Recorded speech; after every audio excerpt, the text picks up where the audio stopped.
Welcome guys. Once again you are most welcome on online platform of Kalp Career Institute. Raut sir में जो कल्प career institute है इसके online platform पे एक बार फिर से आपका स्वागत है। और हम रीड स्पेशल साइंस की सीरीज में जो टॉपिक वाइज अपना सिलेबस कर रहे हैं उसका सेकंड पार्ट जो अपना फर्स्ट टॉपिक है उसमें परमाणु अणु मोल संकल्पना रासायनिक सूत्र परमाणु की संरचना, इसका हम सेकंड पार्ट जो है वो लेके आए हैं। अगर आपको दोस्तों रीड से संबंधित किसी भी प्रकार की हेल्प चाहिए, किसी भी प्रकार की, फ्री ऑफ कॉस्ट, तो आप कांटेक्ट कर सकते हैं 78 520 70 976। आप हमारे इंस्टीट्यूट राउत सर माहेश्वरी धर्मशाला के पास आप हमसे ऑफलाइन भी कांटेक्ट कर सकते हैं। इसके लिए आपसे कोई भी किसी भी प्रकार का शुल्क नहीं लिया जाएगा। तो दोस्तों हम लास्ट वीडियो में परमाणु और अणु के बारे में काफी बातें कर चुके हैं। अब अपने स्टार्ट करने वाले हैं नेक्स्ट अपना पोर्शन। सबसे पहले नेक्स्ट पोर्शन में अगर आप देखेंगे तो मैं बात करता हूं परमाणु शब्द की उत्पत्ति। किसकी उत्पत्ति? परमाणु शब्द की उत्पत्ति। हो सकता है ये आपको दिखाई ना दे रहा हो कलर, तो मैं इसलिए कलर चेंज कर लेता हूं। येलो कलर ही ले लेते हैं दोस्तों, ज्यादा ठीक रहेगा। येलो कलर है। हाँ, परमाणु जो नाम है वो कहां से आया? परमाणु को हम इंग्लिश में क्या बोलते हैं? एटम। ये एटम कहां से आया है? ये एटम दो जगह से आया हुआ मानते हैं। एक तो हम बोलते हैं ATOMIO, ठीक है। एक हम बोलते हैं ATOMOS। ये जो शब्द है एटोमोस, इसको बोलते हैं, ये लैटिन भाषा का शब्द है। कौन सी भाषा का? लैटिन भाषा का। और एटोमियो जो है ये कौन सी भाषा का शब्द है? ये है ग्रीक भाषा का शब्द। कौन सी भाषा का शब्द? ग्रीक भाषा का शब्द। तो एटम जो है वो इन दो भाषाओं के इन दो शब्दों से आया हुआ मानते हैं। और जो हिंदी का नाम है कण, परमाणु, ये महर्षि कणाद का दिया हुआ माना जाता है। चलिए दोस्तों, अब आज हमारा हम प्रीवियस लेसन में काफी कुछ चीजें परमाणु के बारे में कर चुके हैं। आज हम सीखेंगे, वो सीखेंगे परमाणु मॉडल। क्या सीखेंगे हम दोस्तों? परमाणु मॉडल। परमाणु मॉडल के ऊपर बात करेंगे। सीक्वेंस से हम दोस्तों करेंगे ताकि हम एक भी चीज नहीं छोड़े, हम सारा कर पाए। परमाणु मॉडल जो है कि परमाणु कैसा होता है कैसा नहीं होता, इस बारे में समय समय पर अलग अलग वैज्ञानिकों ने अलग अलग अपनी राय दी। सबसे पहला हम परमाणु मॉडल जिनका पढ़ते हैं वो पढ़ते हैं थॉमसन का। किसका? थॉमसन का परमाणु मॉडल। किसका दोस्तों? थॉमसन का परमाणु मॉडल। थॉमसन जो है, इनका जो परमाणु मॉडल है वो किस नाम से जाना जाता है? Plum pudding model. कौन सा मॉडल दोस्तों? Plum pudding model. कौन सा? Plum pudding model. अगर आप मेरे साथ साथ रिवाइज कर रहे हैं, बोल रहे हैं, तो इस क्लास का मोस्टली पोर्शन जो है वो विद इन क्लास आपको याद हो जाएगा। प्लम पुडिंग मॉडल कहा जाता है इसको। रेजिन पुडिंग मॉडल भी कहा जाता है। रेजिन पुडिंग मॉडल भी कहा जाता है। भारत के परिप्रेक्ष्य में इसको तरबूज मॉडल भी कहा जाता है। क्या कहा जाता है दोस्तों? तरबूज मॉडल भी कहा जाता है। वास्तव में इसको तरबूज मॉडल कहने का कारण क्या है कि जिस तरह तरबूज के अंदर बीज अलग अलग अवस्था में रहते हैं, अलग अलग पूरे बिखरे हुए रहते हैं, पूरी तरह एम्बेडेड रहते हैं, उसके अंदर धसे हुए रहते हैं, उससे वैसे ही इसने क्या कहा था? इसने कहा था एक परमाणु के अंदर धनावेश इस तरह बिखरे हुए रहते हैं। कौन बिखरा हुआ रहता है? उसका धनावेश बिखरा हुआ रहता है। इसलिए इसकी तुलना करते हैं तरबूज मॉडल के साथ। प्लम पुडिंग नाम की भी एक मिठाई है, इसमें प्लम बिखरा रहता है। रेजिन हम किसको बोलते हैं? किसमिस को बोलते हैं। ये पुडिंग नाम की मिठाई में वो बिखरी रहती है जिस तरह तरबूज के अंदर बीज बिखरे रहते हैं, इसीलिए इसको क्या कहते हैं? थॉमसन का परमाणु मॉडल प्लम पुडिंग मॉडल के नाम से जाना जाता है। ये तरबूज, और तरबूज में ये जिस तरह बीज बिखरे रहते हैं, तरबूज ये बीज है, माइनस चार्ज मत मान लेना, ये जो बिखरा रहता है इस तरह, यानी समान मात्रा में। तो इसका कहने का मतलब आप परमाणु थॉमसन के परमाणु मॉडल का समझ गए होंगे कि इलेक्ट्रॉन जो है वो पूरी जगह क्या रहता है, ये प्रोटॉन जो है पूरी तरह बिखरा रहता है। प्रोटॉन जो है यानी धनावेश जो है वो क्या रहता है? पूरे अंदर बिखरा रहता है, धनावेश। समझ गए होंगे आप इतनी बात को। थॉमसन का मॉडल इतना ही था। अच्छा, थॉमसन के मॉडल में फिर कमियां क्या थी, खामियां क्या थी? खामियां थी क्या? कि पहले तो जो स्पेक्ट्रम होता है, क्या होता है स्पेक्ट्रम, जो रेखीय स्पेक्ट्रम होता है, हम रेखीय स्पेक्ट्रम की भी बात करेंगे। रेखीय स्पेक्ट्रम की व्याख्या नहीं हो पाई, रेखीय स्पेक्ट्रम की व्याख्या नहीं हो पाई। दूसरी बात है, जो रदरफोर्ड ने अपना प्रयोग किया था, किसने किया था, रदरफोर्ड ने जो अपना प्रयोग किया था, वो प्रयोग भी कौन नहीं समझा पाया था, थॉमसन नहीं समझा पाया था, क्योंकि थॉमसन का मॉडल इतना ही है, उसमें कुछ और चीजें बताई नहीं थी उसने। तो थॉमसन का मॉडल तो केवल फॉर्मेलिटीज है, स्टार्टिंग है, बहुत आसान चीजें हैं, लेकिन फिर भी यहां से प्रश्न पूछा जा सकता है, तो आपको ध्यान रखना। दूसरा जो हम मॉडल पढ़ेंगे वो पढ़ेंगे किसका दोस्तों, रदरफोर्ड का परमाणु मॉडल। किसका, रदरफोर्ड का परमाणु मॉडल, रदरफोर्ड का परमाणु मॉडल। रदरफोर्ड ने परमाणु मॉडल के लिए एक प्रयोग किया था, क्या किया था, एक प्रयोग किया था, उस प्रयोग को हम देख लेते हैं क्या है। रदरफोर्ड ने क्या ली, एक सोने की पन्नी ली, क्या ली, एक सोने की पन्नी, इस तरह एक सोने की पन्नी ली। इस सोने की पन्नी, सोने की पन्नी, इस सोने की पन्नी की मोटाई, इस सोने की पन्नी की सोने की पन्नी की मोटाई कितनी थी, 10⁻⁷मीटर। बहुत ही ज्यादा पतली थी, इतनी पतली थी कि आप ये एज्यूम कर रहे थे कि एक पन्नी में अगर हम देखेंगे उसको, तो उसमें एक इलेक्ट्रॉन माना जा सकता है, मानने के तौर पे है नहीं, एक इलेक्ट्रॉन माना जा सकता है। अच्छा, सोने की पन्नी का इस्तेमाल क्यों किया, क्योंकि इसकी आघात वर्धनीयता सबसे ज्यादा, आघात वर्धनीयता सबसे ज्यादा, आघात वर्धनीयता सबसे ज्यादा होती है, यानी सबसे पतली शीट बनाई जा सकती है इसकी। 1 ग्राम सोने से 2 किलोमीटर लंबा तार खींचा जा सकता है, इसकी तन्यता भी बहुत होती है। अब उसने उसके ऊपर क्या किए, अल्फा कणों की बौछार, किसकी बौछार करवाई, अल्फा कणों की बौछार करवाई। अल्फा कणों की जब इसने बौछार करवाई, अच्छा अल्फा कण क्या है, अल्फा कण होते हैं द्विधनावेशित हीलियम कण, द्विधनावेशित हीलियम कण, द्विधनावेशित हीलियम कण, द्विधनावेशित हीलियम कण यानी कि 2He+2, ये होते हैं हीलियम कण, द्विधनावेशित हीलियम कण। अल्फा कणों की बौछार करवाई। अच्छा, अल्फा कण आगे निकल रहे हैं, किधर जा रहे हैं, इस बात का पता करने के लिए इसने साइड में क्या किया, एक पर्दे जैसी संरचना लगाई, जिसके ऊपर अगर ये पार्टिकल्स जो अगर टकराएंगे तो वो मालूम चल जाएंगे। ये बनाया गया था किसका, जिंक सल्फाइड का, किसका बनाया गया था, जिंक सल्फाइड का बनाया गया था। अच्छा, जब अल्फा कणों की बौछार करवाई गई, तो मैं आपको बता चुका हूं प्रयोग की व्यवस्था। अब प्रयोग की व्यवस्था में जो इसने प्रेक्षण प्राप्त की, वो प्रेक्षण क्या थे, देखिए। पहला प्रेक्षण क्या था कि 20,000 में से एक कण, 20,000 में से एक कण वापस लौट आया, वापिस लौट आया, यानी कि जैसे गया था वैसे ही वापस लौट आया ये, ठीक है। दूसरा, अधिकांश कण सीधे निकल गए, अधिकांश कण सीधे निकल गए, अधिकांश कण सीधे निकल गए। तीसरा क्या था, कुछ कण जो है, तीसरा क्या था, कुछ कण जो है वो बहुत ही कम कोण, कुछ कण जो है बहुत ही छोटा कोण, यानी थीटा पर विचलित हो गए, थीटा कोण पर क्या हो गए, विचलित हो गए, थीटा कोण पर क्या हो गए, विचलित हो गए। मतलब इस तरह सीधे कण निकले हैं तो वो इस तरह निकल गए थोड़े, यानी कि ये एंगल क्या रहा, थीटा, ये एंगल क्या रहा, थीटा। अच्छा, कुछ कण जो है वो जैसे इस तरफ गए, वो वापस इसी डायरेक्शन में वापस लौट आए।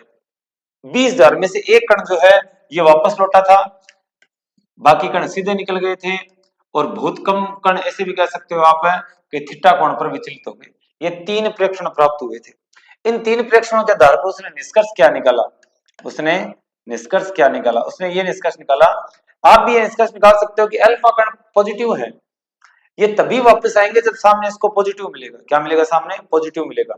तो निष्कर्ष के तौर पर इसने क्या कहा कि जो धनावेश है, धनावेश जो है वो क्या रहता है, केंद्रीकृत रहता है, क्या रहता है, केंद्रीकृत रहता है। इस केंद्रीकृत रहता है तो इसे क्या कहते हैं, इसे नाभिक कहा गया, इसे क्या कहा गया, नाभिक कहा गया, इसे क्या कहा गया, नाभिक कहा गया।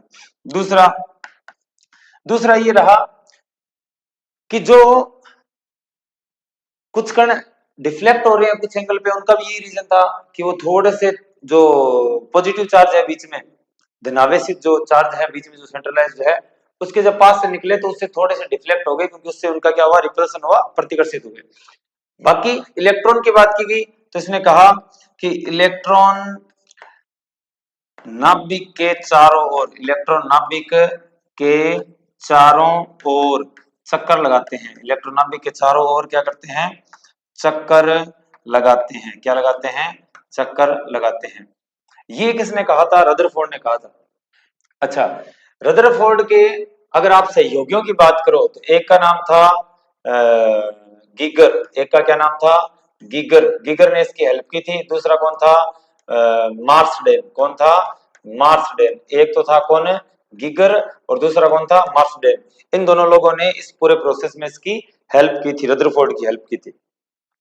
अब क्या हुआ कि रदरफोर्ड ने अपने सारा अपना बता दिया। उसके बाद रदरफोर्ड में क्या बताएगी? कुछ कमियां बताएगी कि रदरफोर्ड कुछ चीजों को एक्सप्लेन नहीं कर पाया। किन चीजों को एक्सप्लेन नहीं कर पाया रदरफोर्ड? पहला तो ये कि जो रेखीय स्पेक्ट्रम है, क्या?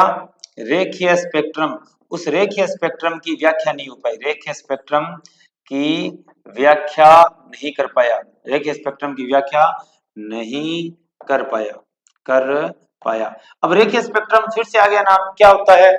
जब हम इसके बाद बोर का मॉडल करेंगे उसके बाद हम रेखीय स्पेक्ट्रम को पढ़ेंगे। वहां रेखीय स्पेक्ट्रम के बारे में हमारे पास थोड़ी जानकारी मिलेगी। तो यहाँ हम केवल इतना ही देखेंगे, पढ़ेंगे कि रेखीय स्पेक्ट्रम की व्याख्या नहीं कर पाया। पूरा बनाएगा स्पेक्ट्रम रेखीय होता क्या है। दूसरा, मैक्सवेल जो था, मैक्सवेल कौन दोस्तों? मैक्सवेल। मैक्सवेल ने क्या कहा था? मैक्सवेल ने कहा था कि जब आवेशित कण, कि कौन है? जब आवेशित कण क्या करते हैं? चक्कर लगाते हैं, यानी कि कोई सर्कुलर पाथ में मूव करते हैं। सर्पिल पाथ पर, कौन से पथ पर? सर्पिल पाथ पर मूव करते हैं, तो उनमें क्या होता है? ऊर्जा क्षय होता है। क्या होता है? ऊर्जा क्षय होती है। और दूसरा, जब इसने ऐसे कह दिया कि भाई जो धनावेश है तो वो तो सेंट्रलाइज्ड है, इलेक्ट्रॉन जो है वो चारों ओर क्या लगा रहा है? चक्कर लगा रहा है। अब इलेक्ट्रॉन में नेगेटिव चार्ज, यहाँ पॉजिटिव चार्ज है। और दूसरा, इलेक्ट्रॉन, मैक्सवेल ने की है ये आवेशित कण है क्योंकि इसके ऊपर क्या है? इलेक्ट्रॉन पे माइनस चार्ज है। आवेशित कण जो जब ऐसे चक्कर लगा रहा है तो ये पॉजिटिव इस नेगेटिव को क्या करेगा? अट्रैक्ट करेगा। तो कॉमन सी बात है, ऊर्जा में क्या होगा? कमी होगी। तो अगर इस तरह रहा तो ये इलेक्ट्रॉन तो फिर इसको ऐसे धीरे धीरे करता कहा जाना चाहिए? नाभिक में गिर जाना चाहिए। इसका मतलब परमाणु एंड हो जाना चाहिए। लेकिन ऐसा तो होता नहीं, परमाणु एंड है नहीं, ऐसा नहीं होता। तो ऐसा क्यों नहीं होता? ये बात कौन नहीं समझा पाया था? रदरफोर्ड नहीं समझा पाया था। दूसरा, रेखीय स्पेक्ट्रम की व्याख्या भी नहीं कर पाया। हाइड्रोजन जैसे जो परमाणु हैं उनका एक स्पेक्ट्रम होता है स्पेसिफिक। जब उनको विसर्जन नलिका में डाला जाता है तो उनके क्या बनते हैं? कुछ स्पेसिफिक कलर बनते हैं, उनको स्पेक्ट्रम में देखा जाता है। तो वहां बहुत सारी रेखाएं मिलती है। इन रेखाओं को कौन नहीं बता पाया था? न तो थॉमसन बता पाया था और न ही रदरफोर्ड बता पाया था। तो आप चाहें तो इसका स्क्रीनशॉट ले सकते हैं। चलिए दोस्तों, अल्फा कणों की बुछार हो गए। 2He+2 अल्फा कण होते हैं जिंक सल्फाइड का। अच्छा, इसको फ्लोरोसेंट कर्टन भी बोलते हैं। फ्लोरोसेंट कर्टन इसलिए बोला जाता है क्योंकि वो चमकता है। अगर पार्टिकल यहाँ से आएंगे सीधे यहाँ जाएंगे तो यहाँ चमक पैदा होगी, तो इससे मालूम चल जाएगा पार्टिकल कौन सी दिशा में जा रहा है, कौन सी दिशा में नहीं जा रहा। तो चलिए दोस्तों, रदरफोर्ड का हो चुका है। उसके बाद हम बढ़ते हैं किसको? बोर का परमाणु मॉडल। बोर का परमाणु मॉडल। अब बोर जो है वो है लाइमलाइट में। बोर ने काफी हद तक बहुत बढ़िया बताया, प्रीमियम क्वालिटी की चीजें बताई इन्होंने बोर ने। बोर के सफल होने में एक दो कुछ चीजें खास बात थी कि बोर के बीच में और रदरफोर्ड के, बोर और रदरफोर्ड के बीच में बहुत सारे वैज्ञानिकों ने अपनी अलग अलग अवधारणाएं दी जा चुकी थी। जैसे कि पार्टिकल के बारे में बताया जा चुका था कि ये तरंग प्रकृति को भी बताएगा, कण प्रकृति को भी बताएगा। अच्छा, जो हाइजेनबर्ग है उसने भी अपना सिद्धांत दे दिया था कि एक ही स्थिति पर आप संवेग और ऊर्जा के बारे में जानकारी नहीं दी जा सकती, दोनों के बारे में एग्जैक्ट चीजें नहीं बताई जा सकती। उसकी स्थिति और उसके संवेग दो जो अलग अलग है, वो एक ही पॉइंट पर दोनों चीजें नहीं बताई जा सकती। तो इस तरह की जो चीजें हैं वो आ चुकी थी, इसलिए बोर का परमाणु मॉडल जो है वो काफी सक्सेस रहा था। चलिए दोस्तों, बोर के परमाणु मॉडल की बात करते हैं। बोर ने क्या कहा? बोर ने यह कहा कि जो धनावेश है, धनावेश यानी कि कौन है? प्रोटॉन। कौन है? प्रोटॉन। ये कहाँ रहते हैं? केंद्रीकृत रहते हैं। क्या रहते हैं ये? केंद्रीकृत रहते हैं। और इस केंद्रीकृत रहते हैं उसके क्या नाम दिया गया? नाभिक नाम दिया गया। क्या नाम दिया गया? नाभिक नाम दिया गया। दूसरा, इलेक्ट्रॉन जो है क्या करते हैं? इलेक्ट्रॉन इस नाभिक के चारों ओर चक्कर लगाते हैं, नाभिक के चारों ओर क्या लगाते हैं, चारों ओर चक्कर लगाते हैं, क्या लगाते हैं, चारों ओर चक्कर लगाते हैं। और चक्कर लगाते हैं वो कहाँ लगाते हैं, विशेष विशेष वर्ताकार पथ पर, विशेष वर्ताकार पथ पर। ठीक है, इन वर्ताकार पथ को क्या कहा गया, इन वर्ताकार पथ को क्या कहा गया, इन वर्ताकार पथ को कहा गया ऊर्जा स्तर, ऊर्जा स्तर या कक्षा या कोष कहा गया, क्या कहा गया, कोष कहा गया। कैसे, यहां देखते हैं, ये क्या है, न्यूक्लियस हो गया, नाभिक हो गया जहां प्रोटॉन है, केंद्रीकृत आवेश है, धनावेश। ये इसके चारों ओर क्या हो गई, कक्षाएं हो गई, क्या हो गई, कक्षाएं हो गई। और इन कक्षाओं में कौन चक्कर लगाते हैं, यहाँ इलेक्ट्रॉन चक्कर लगाते हैं, कौन चक्कर लगाते हैं, इलेक्ट्रॉन चक्कर लगाते हैं यहाँ। ये बात किसने कही थी, बोर ने कही थी। अब ये जो है ना, ये विशेष पथ जो है, इन पथ को क्या कहा गया, ऊर्जा स्तर, क्या कहा गया, ऊर्जा स्तर कहा गया, या फिर इनको क्या नाम दिया गया, कक्षा, या फिर क्या नाम दिया गया, कोष नाम दिया गया, इन्हें ही दिया गया। ये एक दो नहीं है, ये कितनी भी हो सकती है, वास्तव में तो खूब होती है ये, लेकिन ज्यादा जरूरत नहीं पड़ती क्योंकि ज्यादा परमाणु नहीं है, इस वजह से इलेक्ट्रॉन की संख्या भी उनमें ज्यादा नहीं होती, इस वजह से एक लिमिटेड अमाउंट में ही काम चल जाता है, आगे की जरूरत ही नहीं पड़ती, आगे की जरूरत पड़नी ही नहीं पड़ती। अगर भविष्य में ब्रह्मांड में कोई ऐसे परमाणु मिले तो वो बात अलग की है। अच्छा, इन ऊर्जा स्तर को किससे दिखाया गया, इन ऊर्जा स्तर को किससे दिखाया गया, के एल एम एन अथवा K L M N O P Q ऐसे चलता रहेगा, अथवा 1 2 3 4 से प्रदर्शित किया गया, से प्रदर्शित किया गया, यानी कि प्रदर्शित किया गया, यानी कि जो पहला, ये पहली है, इसको क्या कहा गया, के, क्या कहा गया, के। दूसरा क्या है, अल। तीसरा ऊर्जा स्तर क्या है, एम। इसी तरह चौथा क्या आएगा, अन। चौथा क्या आएगा, अन आएगा। इस तरह चलता रहेगा। और जैसे जैसे ऊपर बढ़ेंगे वैसे वैसे उनकी ऊर्जा स्तर यानी ऊर्जा भी बढ़ती जाती है, ऊर्जा भी क्या होती जाती है, बढ़ती जाती है। क्या लिखेंगे, ऊपर जाने के साथ साथ ऊर्जा भी बढ़ती जाती है, ऊर्जा भी बढ़ती जाती है, अर्थात नीचे वाले की ऊर्जा सबसे कम, अतः अतः सबसे कम ऊर्जा, सबसे कम ऊर्जा के की होती है, सबसे कम ऊर्जा किसकी होती है, के की होती है। काफी इंपॉर्टेंट है बोर का प्रामाणिक मॉडल, पिछले साल भी जो 2023 में क्वेश्चन पेपर आया था उसमें भी यहां से क्वेश्चन आया था। अब देखते हैं नेक्स्ट, छठा, ये इलेक्ट्रॉन यहाँ है, कोई एक इलेक्ट्रॉन हम पढ़ते हैं, क्या ये इलेक्ट्रॉन हमेशा यही रहेगा, क्या ये इलेक्ट्रॉन यहां से यहां भी जाएगा या यहां से यहां भी जाएगा, हाँ, एक इलेक्ट्रॉन निम्न ऊर्जा स्तर से उच्च ऊर्जा स्तर पर जा सकते हैं, एक इलेक्ट्रॉन निम्न ऊर्जा स्तर से, ये इलेक्ट्रॉन यहाँ है और ये उच्च ऊर्जा स्तर है, ये क्या है, उच्च ऊर्जा स्तर, क्या है, उच्च ऊर्जा स्तर, और यहाँ ये निम्न ऊर्जा स्तर है, क्या है, निम्न ऊर्जा स्तर।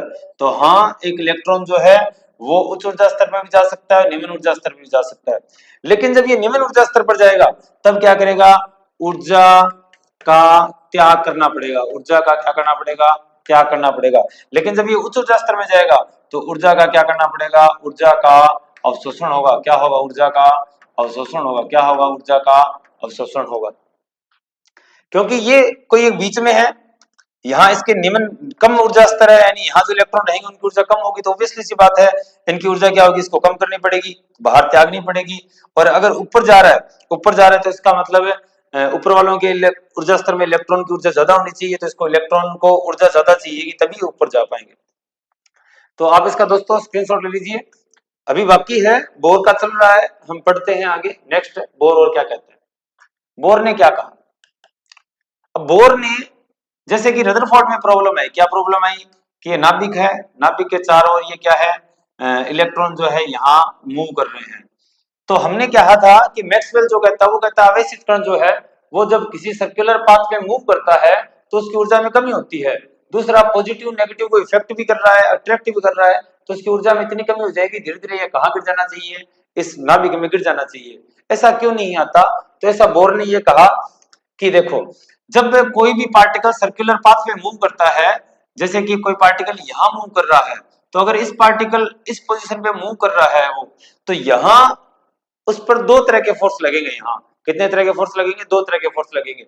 एक तो इसको इलेक्ट्रॉन अपने, ये प्रोटॉन जो है नाभिक जो अपनी ओर अट्रैक्ट कर रहा है, इसको अट्रैक्शन फोर्स को बोलेंगे हम अभिकेंद्रीय बल। कौन सा बल बोलेंगे? अभिकेंद्रीय बल। कौन सा बल बोलेंगे? अभिकेंद्रीय बल। यानी एक बल तो कौन सा लग गया? अभिकेंद्रीय बल लग गया। किस ओर? नाभिक की ओर लग गया। दूसरा दूसरा सर्कुलर पाथ पे मूव कर रहा है, तो बाहर की ओर भी यहां इस पे क्या लगेगा? एक फोर्स लगेगा। अब यहां जो फोर्स बाहर की ओर लग रहा है, इसकी डायरेक्शन हम कैसे देख सकते हैं? तो इस पॉइंट पर हम क्या कर सकते हैं? स्पर्श रेखा खींच सकते हैं। ये स्पर्श रेखा, अगर यहां स्पर्श रेखा खींच जाएगी तो ये इस तरह खींच जाएगी, तो इस तरफ बाहर की दिशा में भी क्या लगेगा? एक बल लगेगा। इस बल को कौन सा बल बोलते हैं? अपकेंद्रीय बल बोलते हैं। कौन सा बल बोलते हैं?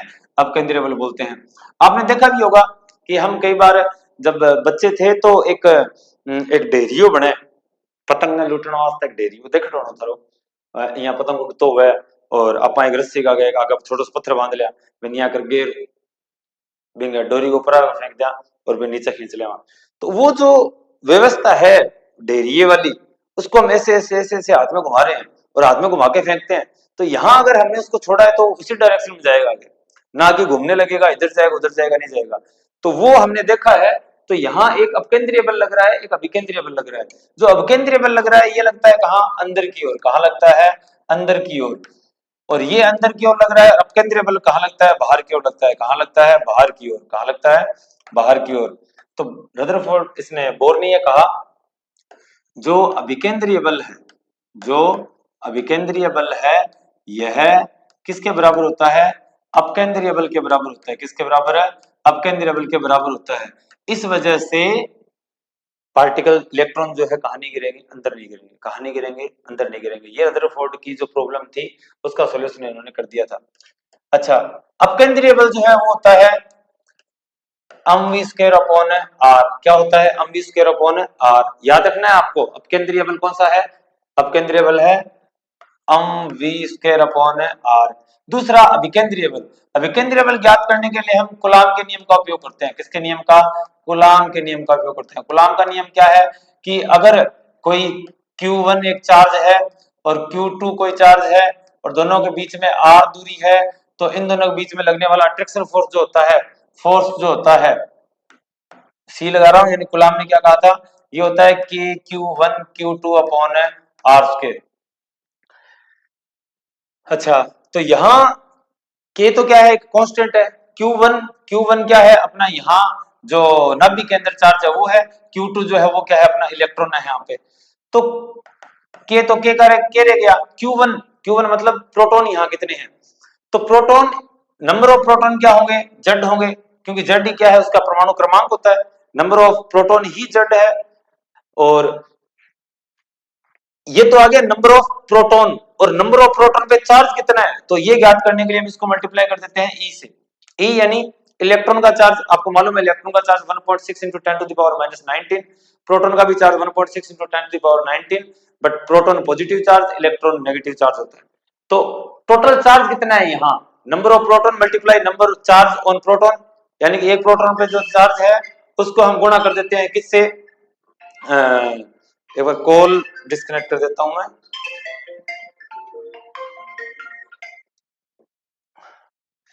तो माफी चाहूंगा।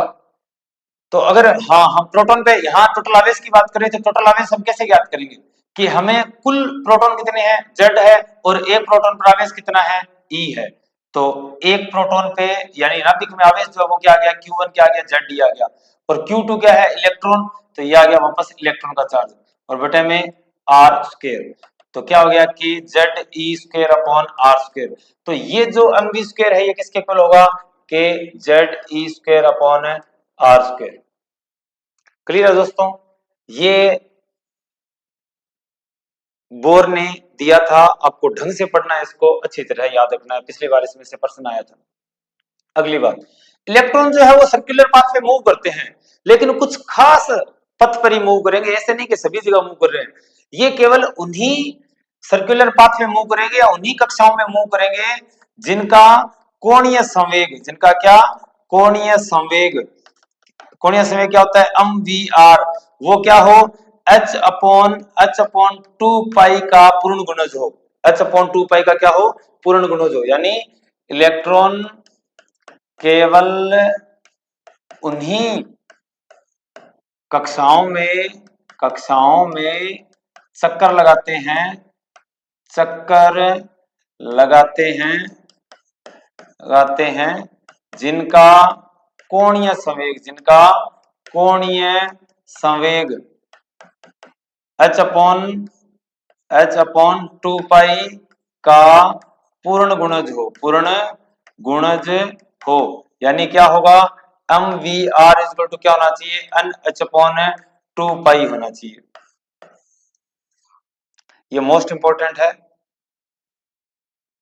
ये दोनों आपको ध्यान में होने चाहिए, याद रहने चाहिए। तो ये दोस्तों बड़ा बड़ा बोर का मॉडल अपना हो चुका है। बोर ने जो जो बातें कही हम उसको एक बार वापस देख लेते हैं। बोर ने क्या कहा कि धनावेश जो केंद्रीकृत रहता है, प्रोटॉन यानी वो नाभिक है, और इलेक्ट्रॉन इस नाभिक के चारों ओर चक्कर लगाते रहते हैं विशेष सर्कुलर पाथ पर, और इन सर्कुलर पाथ को क्या कहा गया ऊर्जा स्तर, कक्षा या कोष कहा गया। और इन ऊर्जा स्तरों को के एल अथवा 1 2 3 4 से भी प्रदर्शित किया जाता है, और जैसे जैसे हम ऊपर बढ़ते हैं वैसे वैसे इनकी ऊर्जा भी बढ़ती जाती है। इसका मतलब नीचे वाले की ऊर्जा सबसे कम है, और वो क्या है के। अच्छा, इलेक्ट्रॉन जो है क्या उच्च ऊर्जा स्तर पर भी जा सकते हैं क्या, निम्न ऊर्जा स्तर वाले में भी जा सकते हैं क्या, हाँ तो जा सकते हैं। उच्च ऊर्जा स्तर पर चाहिए तो उनको ऊर्जा का अवशोषण करना पड़ेगा, निम्न ऊर्जा स्तर पर जाते हैं तो क्या करना पड़ेगा उनको ऊर्जा का त्याग करना पड़ेगा। अच्छा, अभिकेंद्रीय बल इलेक्ट्रॉन पर लगने वाला अभिकेंद्रीय बल और अपकेंद्रीय बल दोनों बराबर होते हैं। अपकेंद्रीय बल m²/r, अभिकेंद्रीय बल k z(e²r²) हो गया। और इलेक्ट्रॉन जो है वो उन्हीं कक्षाओं में चक्कर लगाते हैं जिनका कोणीय संवेग क्या होता है h/2 का पूर्ण गुणज होता है। चलिए दोस्तों अब बढ़ते हैं आगे। इसकी ड्रॉबैक्स यानी कि इसकी कमियां क्या थी, तो पहली कमी तो क्या थी कि ये केवल उन्हीं स्पीशीज के लिए काम का था जिसमें एक इलेक्ट्रॉन हो, यानी कि एक से ज्यादा इलेक्ट्रॉन वाले कण या परमाणु को नहीं समझा पाया था। ठीक है दोस्तों, पहला हो गया अपना। दूसरा, कोई भी जो परमाणु है वो एक दूसरे से मिलकर किस तरह वो अभिक्रिया के अंदर अणु बनाते हैं, ये भी ये नहीं बता पाए थे। यानी कि अणु का निर्माण, या फिर हम बात करें यौगिक का निर्माण, किसका निर्माण, यौगिक का निर्माण बोर जो है वो नहीं समझा पाया था। तीसरा, ये इलेक्ट्रॉन को कण की तरह मानता था, किसकी तरह, कण की तरह मानता था। तो इसने क्या कर दिया, तरंग वाली प्रकृति छोड़ दी, तो इस वजह से भी ये सक्सेस नहीं हो पाया था। चौथा, जो हाइजेनबर्ग का सिद्धांत है, क्या हाइजेनबर्ग का सिद्धांत है कि एक ही समय पर संवेग और स्थिति दोनों को सही तरह से एक्सप्लेन नहीं किया जा सकता। हाइजेनबर्ग का सिद्धांत, और हाइजेनबर्ग का सिद्धांत क्या कहता है हम करेंगे दोस्तों। हाइजेनबर्ग का सिद्धांत है, दे ब्रोगली है, इन सभी को करेंगे। मैक्सवेल की जो तरंग ऊर्जा है उसको भी हम करेंगे। हाइजेनबर्ग का क्या है कि एक ही समय पर संवेग और स्थिति दोनों नहीं बताई जा सकती। तो ये जो है इसको भी ये फॉलो नहीं करा था। पांचवी क्या कमी थी, एक होते हैं दोस्तों जीमान प्रभाव, एक होता है स्टार्क प्रभाव। एक होता है जीमान प्रभाव, एक क्या होता है स्टार्क प्रभाव। जीमान प्रभाव क्या कहता है या स्टार प्रभाव क्या होता है, जीमान प्रभाव है कि चुंबकीय क्षेत्र की उपस्थिति में, किसकी उपस्थिति में, चुंबकीय क्षेत्र की उपस्थिति में जो स्पेक्ट्रम रेखाएं थी, क्या थी, स्पेक्ट्रम रेखाएं थी, उनमें क्या होता है विपाटन, यानी वो अलग अलग बंट जाती है, क्या हो जाती है, अलग अलग बंट जाती है। और स्टार प्रभाव जो है वो है विद्युत क्षेत्र की उपस्थिति में, किसकी उपस्थिति में, विद्युत क्षेत्र की उपस्थिति में स्पेक्ट्रम रेखाओं में विपाटन में विपाटन, ये दोनों ही प्रभाव जो थे, ये दोनों ही प्रभाव बोर नहीं समझा पाया था। इन दोनों के प्रभाव के बारे में बोर कुछ नहीं कह पाया था। तो बोर की इतनी कमियां थी। बोर में मुख्य कमी तो आप समझ गए होंगे कि एक इलेक्ट्रॉन वाली स्पीसीज के लिए कामयाब है, इसका मतलब हाइड्रोजन के लिए कामयाब हुआ। अगर हाइड्रोजन के लिए कामयाब हुआ तो बाकी स्पीसीज कहां गई? तो इसकी वजह से इसमें काफी प्रॉब्लम आई, लेकिन इसने काफी हद तक चीजों को बहुत बढ़िया बता दिया था। अच्छा, नोट क्या है यहाँ पे? अगर आप नोट देखेंगे, खास खास बात क्या है कि सफलता के क्या कारण थे, इसकी सफलता के क्या कारण थे, सफलता के कारण क्या थे? इसकी सफलता के ये कारण थे कि जब तक यहां ये कहानी बता रहे थे तो यहां मैक्सवेल ने तरंग और कण दोनों प्रभावों के बारे में व्याख्या कर दी थी। मैक्सवेल ने मैक्सवेल ने जो इलेक्ट्रॉन है उसके तरंग और कण दोनों प्रभाव की व्याख्या कर दी, और इन दोनों प्रभाव की व्याख्या की वजह से बोर जो है उसको सक्सेस होने में काफी हेल्प मिली। दूसरा क्या था, यहां तक बोर तक ये मालूम चल चुका था कि जो ऊर्जा है वो यहां इसमें क्वांटाइज्ड होती है। क्या होती है? क्वांटाइज्ड, यानी क्वांटीकृत। अब क्वांटीकृत का क्या मतलब है? क्वांटीकृत का मतलब ये है कि ऊर्जा जो है वो ऐसे नहीं हो सकती, जैसे कि मान लो एग्जांपल के तौर पे वो ऐसे हो गया, फिर तो एक दो तीन, एक बटे दो, तीन बटे चार, ऐसे नहीं होगी। एग्जाम्पल के तौर पे वैसे तो आपको मालूम हो गया होगा कि जो आवेश है वो जैसे क्वांटीकृत आवेश है 1.6 into 10 to the power minus 19, minimum इतना ही हो सकता है, इतना ही मिनिमम हो सकता है 1.6 into 10 to the power minus 19 coulomb. अगर इसके बाद अगर आएगा वो क्या आएगा 3.2 into 10 to the power minus 19 coulomb. अगर बीच का कोई चार्ज है ना तो वो नहीं हो सकता। इसे बोलते हैं क्वांटीकृत होना, यानी एक स्पेसिफिक वैल्यू ही उसकी होनी, उस स्पेसिफिक वैल्यू के मल्टीपल में ही चार्ज का होना, उस मल्टीपल वैल्यू के वैल्यू में ही क्या होना, ऊर्जा का होना। इसे क्या कहते हैं? क्वांटीकृत होना क्या कहते हैं? क्या कहते हैं? क्वांटीकृत होना कहते हैं। यानी कि एक छोटा छोटी वैल्यू मिलेगी क्वांटा, उसको क्या बोलते हैं? क्वांटा बोलते हैं।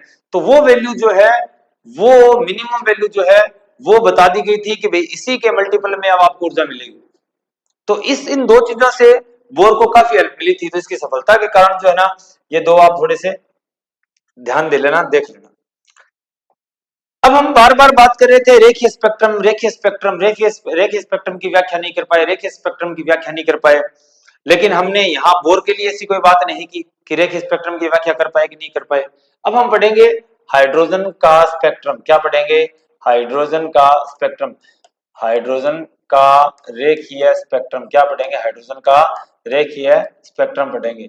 अब रेखीय स्पेक्ट्रम क्या जुगाड़ है? देखो, एक होती है विसर्जन नलिका। क्या होती है? विसर्जन नलिका। क्या होती है? विसर्जन नलिका। विसर्जन नलिका, ये विसर्जन नलिका क्या है? कोई खास नहीं है, ऐसे कांच की एक नलिका होती है और यहाँ इसमें एक निर्वात पंप लगा दिया जाता है और यहाँ दो इलेक्ट्रोड लगा दिए,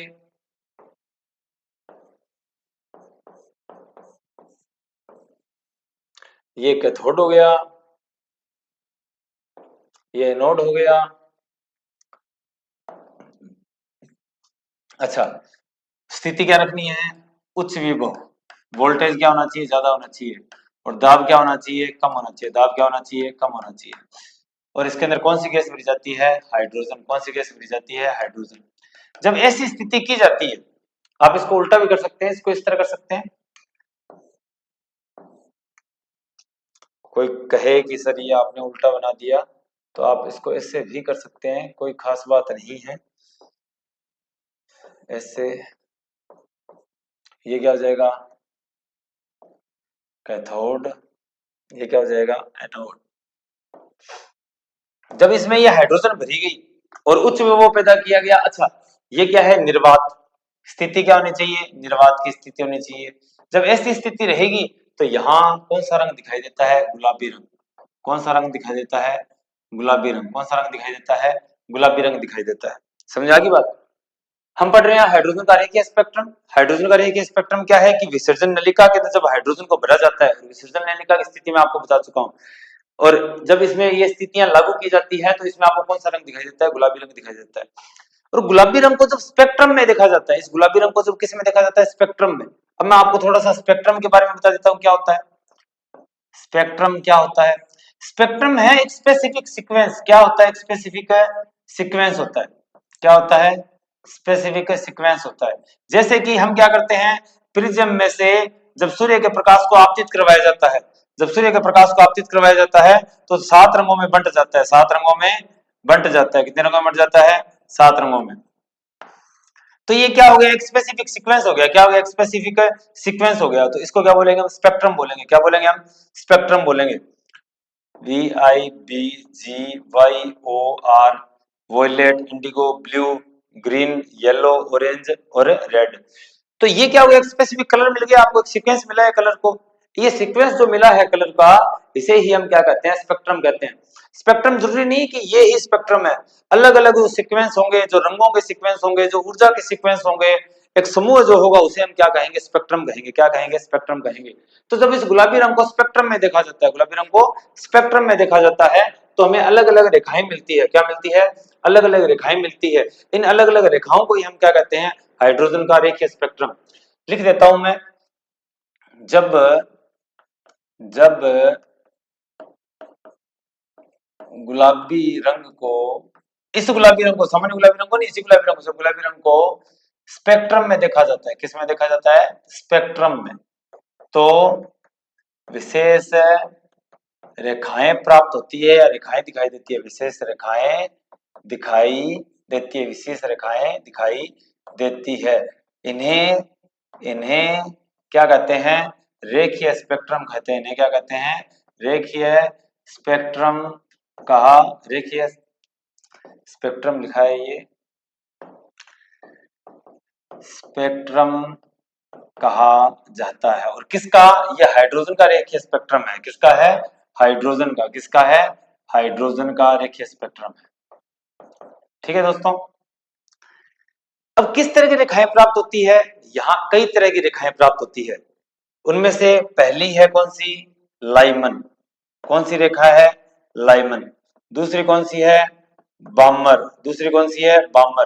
तीसरी कौन सी है? पाससन। तीसरी कौन सी है? पाससन। चौथी कौन सी है?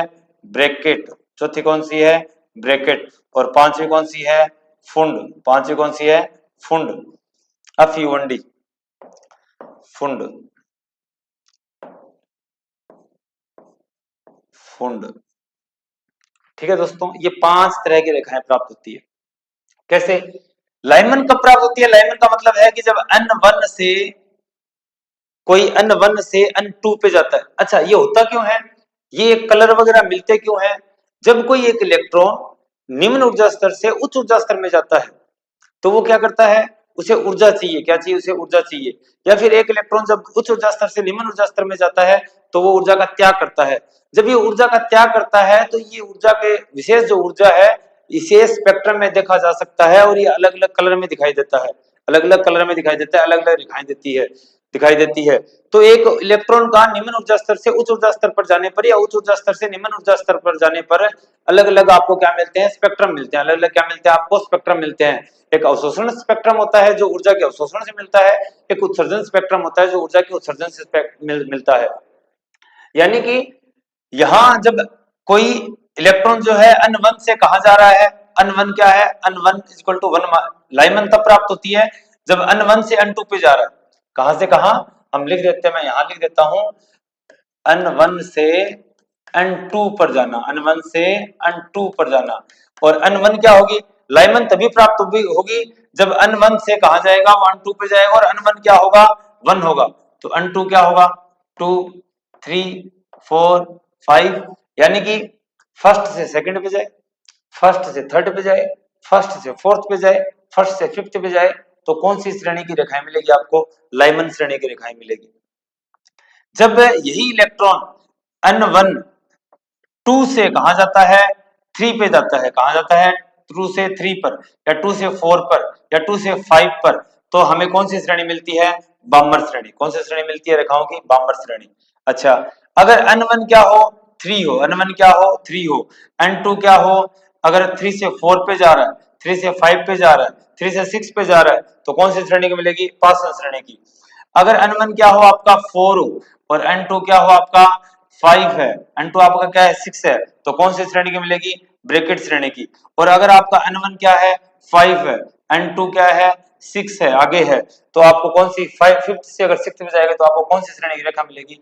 फुंड श्रेणी की रेखा मिलेगी। कौन सी श्रेणी की? फुंड श्रेणी की मिलेगी। ये आपके समझ में आ गया होगा। मैं एक बार फिर से आपको बता देता हूं कि जब इलेक्ट्रॉन अपनी ऊर्जा स्तर से निम्न ऊर्जा स्तर पर जाता है या उच्च ऊर्जा स्तर पर जाता है तो वो कुछ ऊर्जा का त्याग या अवशोषण करता है। इसको भी हम स्पेक्ट्रम में देख सकते हैं। जैसे कि यहाँ जब हम स्पेक्ट्रम में देखते हैं तो आपको अलग अलग रेखाएं मिलती है। यहाँ इसका गुलाबी रंग दिखाई देता है। इस गुलाबी रंग को जब हम अलग अलग गुलाबी रंग को हम स्पेक्ट्रम में देखते हैं तो हमें अलग अलग रेखाएं मिलती है। इन्हीं रेखाओं को हमने क्या कहा है? हाइड्रोजन का रेखीय स्पेक्ट्रम का है। क्या कहा है हमने? इसको हाइड्रोजन का रेखीय स्पेक्ट्रम का है। और ये हाइड्रोजन के रेखीय स्पेक्ट्रम में आपको अलग अलग रेखाएं मिलती है। ये रेखाएं कब मिलती है? जब लाइमन श्रेणी की रेखा आपको तब मिलेगी जब n1 क्या हो 1 हो और n2 क्या हो 2 हो, यानी फर्स्ट से इलेक्ट्रॉन सेकंड में जाए, थर्ड में जाए, फोर्थ में जाए, फिफ्थ में जाए। बामर तब मिलती है जब सेकंड से थर्ड में जाए, फोर्थ में जाए, फिफ्थ में जाए। पासन से तब मिलती है जब आपको पासन तब मिलती है थर्ड से फोर्थ में, फिफ्थ में, सिक्स्थ में। और ब्रैकेट तब मिलती है जब फोर्थ से फिफ्थ में जाए या सिक्स्थ में जाए। फुंड से तब मिलती है फिफ्थ से सिक्स्थ में जाए। ये इतनी श्रेणी की रेखाएं आपको मिलती है। ये जो होती है इसमें से ये होती है अल्ट्रा वायलेट। क्या होती है?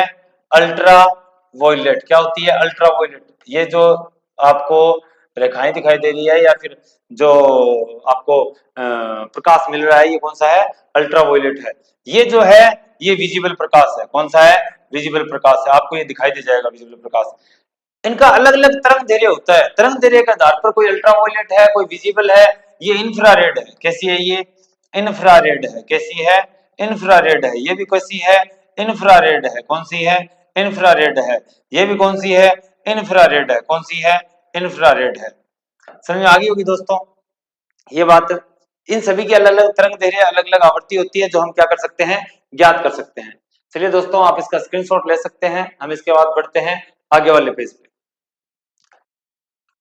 इनकी जो है वो तरंग दैर्घ्य ज्ञात करने के लिए हमारे पास एक फॉर्मूला है 1/लैम्डा। लैम्डा यानी तरंग दैर्घ्य, आर जेड स्क्वायर 1/n1 की स्क्वायर माइनस 1/n2 की स्क्वायर।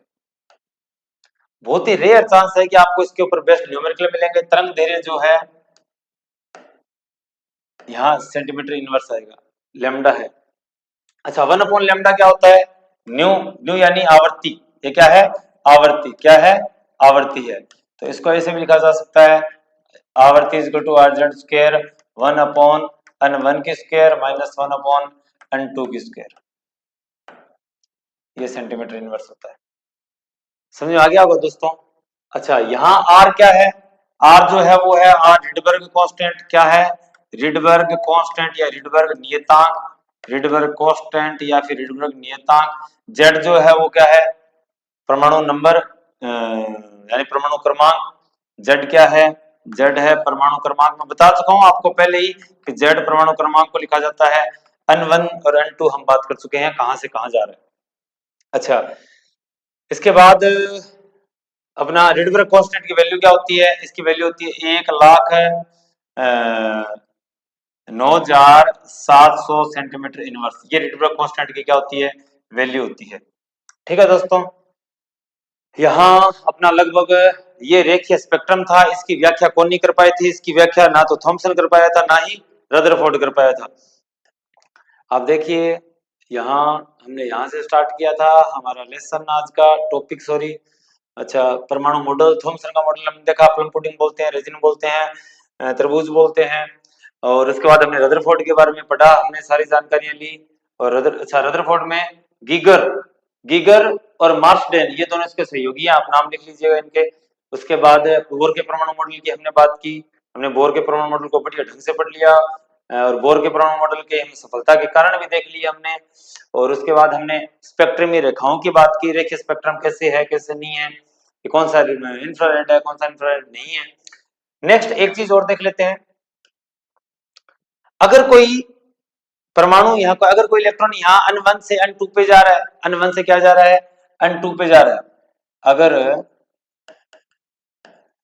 कोई इलेक्ट्रॉन n1 से n2 पर जा रहा है तो प्राप्त कुल रेखाएं कितनी हो सकती है। अब n1 से n2 पे जा रहा है, हमें तो केवल n1 ध्यान रखना है कि कहां से जा रहा है, वो आगे कितनों पे जा सकता है, कितनों पे जा रहा है, n2 से मतलब नहीं है यहाँ, हमें केवल n1 का ध्यान रखना है। और उसका फॉर्मूला क्या होता है, n ब्रैकेट में n minus one divide by two. क्या फॉर्मूला होता है, n ब्रैकेट में n minus one upon two, ये केवल n1 है। अच्छा, स्पेसिफिक बता दिया ना आपको, n2 पे जा रहा है तो वो एक ही होगा। जैसे कि ऐसे कह दिया कि जैसे लास्ट वाले पेज पे अपने चलते हैं यहाँ, जैसे कि यहाँ कह दिया n2 से थर्ड पे जा रहा है तो वो तो एक ही, आपको एक ही प्रकार की रेखा मिलेगी। लेकिन अगर आपको ये कह दिया कि n से जा रहा है, n1 से जा रहा है, तो आप इसको लिख भी ऐसे लो, n1 से जा रहा है, n1 से जा रहा है, n1 से जा रहा है, तो प्राप्त कुल रेखाएं कितनी होगी, n ब्रैकेट में n minus one upon two. जैसे कि मान लिया कि n फिफ्थ से जा रहा है, n फिफ्थ से जा रहा है कोई इलेक्ट्रॉन, तो प्राप्त रेखाएं क्या होगी, 5, 5 माइनस 1/2, 5, 4/2, 20/2 बराबर 10। उम्मीद करते हैं कि इस तरह के न्यूमेरिकल्स आने की संभावनाएं बहुत कम होगी। ऐसे तो अगर साइंस का पेपर दिया तो वो काफी टफ देंगे, लेकिन फिर भी हम काफी डेप्थ तक पढ़ रहे हैं। और न्यूमेरिकल्स का तो आपको मालूम है दोस्तों, +1 +2 आईआईटी नीट कोई न्यूमेरिकल्स का एंड नहीं है, बट हम बढ़िया डेप्थ में जा रहे हैं। जहां से प्रीवियस एग्जाम के तौर पे हमने देखा है या फिर पीछे जो क्वेश्चन आ रहे हैं उनके तौर पे हमने देखा है, तो उम्मीद करता हूं कि आप साथ साथ बढ़िया ढंग से पढ़ रहे होंगे। अगर आपको कोई प्रॉब्लम आ रही है तो मैंने आपको कहा है कि आप हमारे इंस्टीट्यूट में ऑफलाइन भी कांटेक्ट कर सकते हैं, आप हमें व्हाट्सएप या कॉल भी कर सकते हैं 78 520 70 976 पर। उम्मीद करता हूं दोस्तों कि आपको बढ़िया समझ आ रहा होगा। अपने दोस्तों को चैनल जो है वो शेयर कीजिए, चैनल को लाइक कीजिए, सब्सक्राइब कीजिए। आपका बहुत बहुत धन्यवाद। जय श्री राम।